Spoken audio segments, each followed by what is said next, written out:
Alright, we got a new President Washington here. This one's going to Ohio. And the customer's already sent his request for the free Digi-Mic. So President will be shipping the customer a free Digi-Mic courtesy of them. So I think that's going till the end of this month. It's on my website. You can look there at the Washington on the website. There's a picture that shows the dates that it's available. You can either select the Digi-Mic or the Bluetooth mic. And those are the two options, and there's no charge. They ship it out within a certain amount of weeks, I believe it is. So they normally process it right away. I sent the request in yesterday and I got a reply message directly that day. So I think they process it rather quickly. But this Washington is all set up in the full frequency option. I do have the span option on right now, which you can see makes the numbers blank, and you can see all the different frequencies that are available. I'm going to leave it up here on the 10 meter band, and we're going to do the alignment on it really quick. And I'm a couple days ahead on this one, so hopefully I can get this out to them today. And maybe quite possibly, maybe they'll receive it tomorrow. I'm not exactly sure where in Ohio the town is, but if it's in northern Ohio, a lot of times with UPS, they do deliver the next day with ground. So that may or may not be the case for this order. But anyways, we'll get it going here for them. We got the fans on the back. They're set right now to turn on at about 86 degrees Fahrenheit. So right now it's at 75 degrees. If you turn it to the default setting, which is 50 Celsius, I believe that's about 120 something Fahrenheit. So you have some leeway. It's up to the customer on where they want to set it. But I'm going to leave it at about 90 some degrees Fahrenheit. I feel like that's a good temperature for the fans to kick on. And let's finish this one up and we'll get it boxed up. And I do kind of have a workaround to get these in these boxes with the fan kits. It's not the best thing, but it's, you have to make it work. So what ends up happening is, obviously I give the customer these are the packs for the cooling fans, and the radio goes in here. But what ends up happening is you can't fold this all the way down. So what ends up happening is I shut it, and this is kind of on the outside. It's not the best situation in the world, but the radio does fit in this box and back into the outer box, and sometimes it's just a little protruded out on the side. You can't essentially shut it all the way, but I wish they would have thought about that maybe beforehand, like I said before on other videos. But we can only do what we can do. Otherwise it's going to cost me to have to use a much bigger box to take like this out and then put some padding in here to make it work. So I just make it work how it comes. So I asked the customer, they said they wanted me to put the fans on, so I did, and we'll get it shipped off, and the fans will fit in and everything fits. It's just a little bit different scenario. I got another Washington here. I got another Washington just kind of sitting here on 10 meters. I'm kind of testing this one out a little bit. Here's the customer. So I got another Washington sitting here on the air, and it's working pretty good on 10. I haven't made a ton of contacts because I haven't been really trying to. I've been focusing on what I need to do here, because the pickup is going to be within a couple hours, so I want to get as much work done as I can. So apologize if I keep the video short, but there's a reason why I have to do what I have to do sometimes. Okay, this is FM deviation here, so it's about 4.1 now. It came out of the factory about 3.2. Your power, depending on how you use the radio, of course, and I don't want to get into that because it's rather lengthy to explain it all again, but you have your A4 adjustment, your A0, and your off adjustment, and that's power limitation. Of course, you can just use the RF power anyways with leaving it in the off position, so there's a couple different ways to do it. But in the A4 position, your low power on AM and FM will be 1 watt. In the A0 it'll be 4 watts, and in the no limitation on AM it's going to be 16, and on FM it's going to be 50. So that way, hopefully that makes sense. I don't know too many. If you have one of these, do you use the power limitation? I would use it, and I have used it, but not everybody operates the way I operate. So I find that the radio has a much cleaner output with the lower power. There's AM dead key right there. So I kind of prefer it like that myself. People, customers, potential customers, they send me emails or ask me questions. What can you get out of the radio? And it's not, I'm not the guy for, I'm not going to wow any of my customers or potential customers. Here's about, that's better there, with power numbers, and I'm not the guy for that. So probably I lose a lot of sales like that, but you know,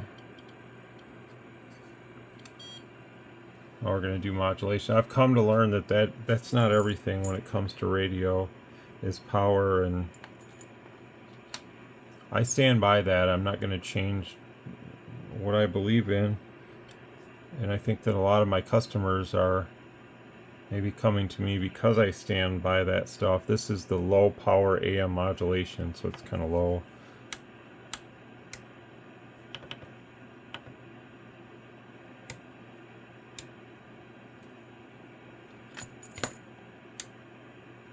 This is the middle power.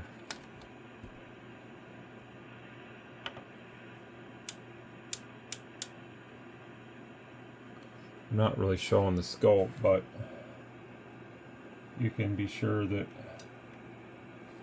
you know, if I show it, it looks really nice. So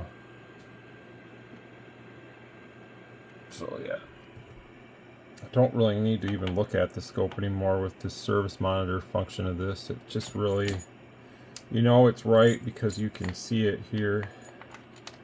And I've done so many of these and many others that it just becomes like secondhand anymore. Just to, you know, trust the equipment that you have and use it to the best of your ability.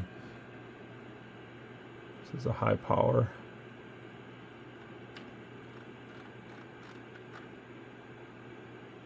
So it looks really good too. All right, and I'll go. Did I do the top setting? Let me check that. Yep, that was the top setting. Okay.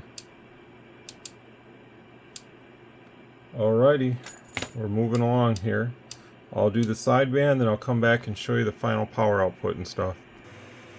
Okay, so out of the factory, our TOI numbers, it's kind of low.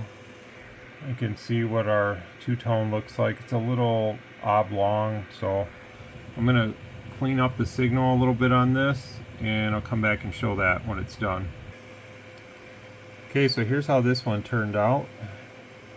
Really nice now, about 24 to 25. It's probably going to be more like 24 as the radio cools off a little bit. But it's really nice. And there it is now, nice and rounded. So much better than what it was before. So that's always a good thing. That's how it looks with the two tones simultaneously, basically. Yeah, they're pretty much still in sync right here. The amplitudes are about the same, so that's what I want to see, and I'm happy. So measurements off. Get out of this. There it goes. Yep, so we're looking good.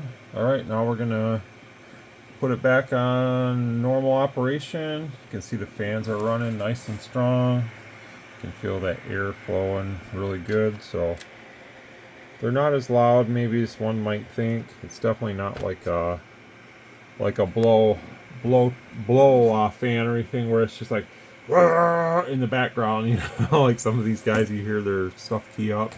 And it sounds like they're in a wind tunnel or something. So you're not gonna have a problem with that, you know.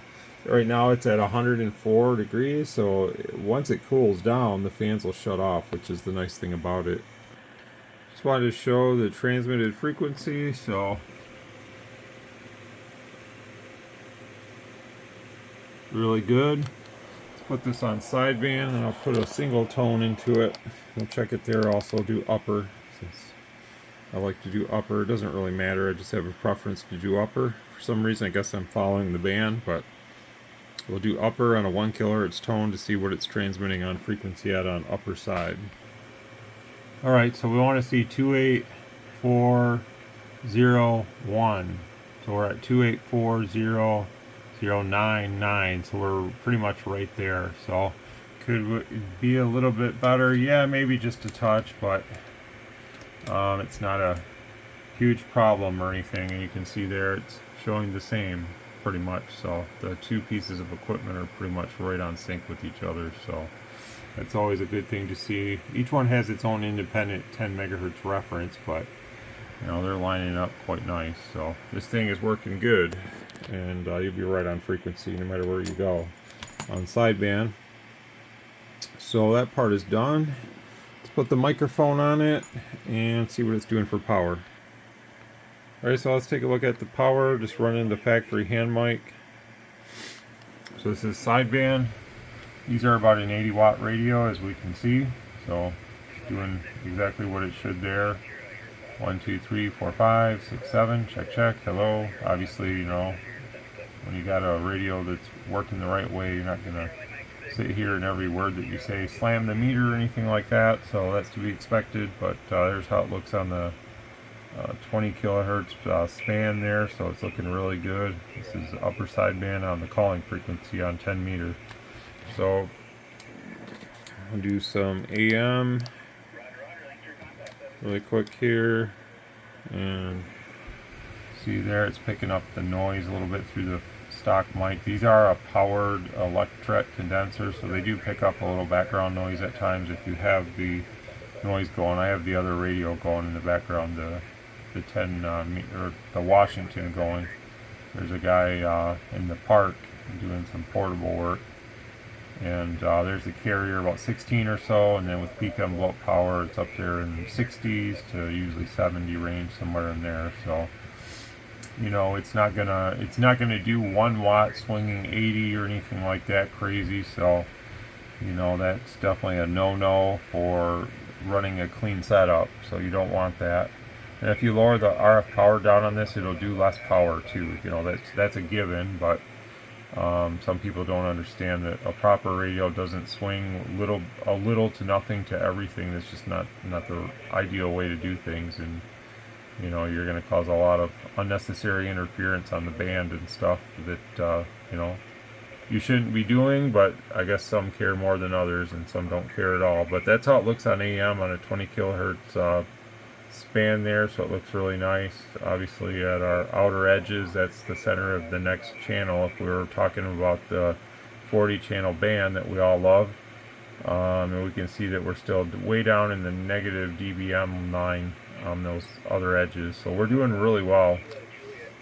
So that's pretty much it. Let me quickly test the receiver, and then we're going to get yours off to the races to get shipped out today. Okay, here's the receiver on sideband, 28.4 still.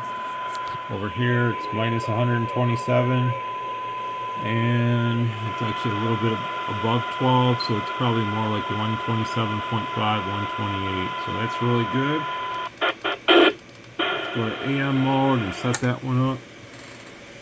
Sorry about the jerkiness here. Do some modulation, about 30%, and level.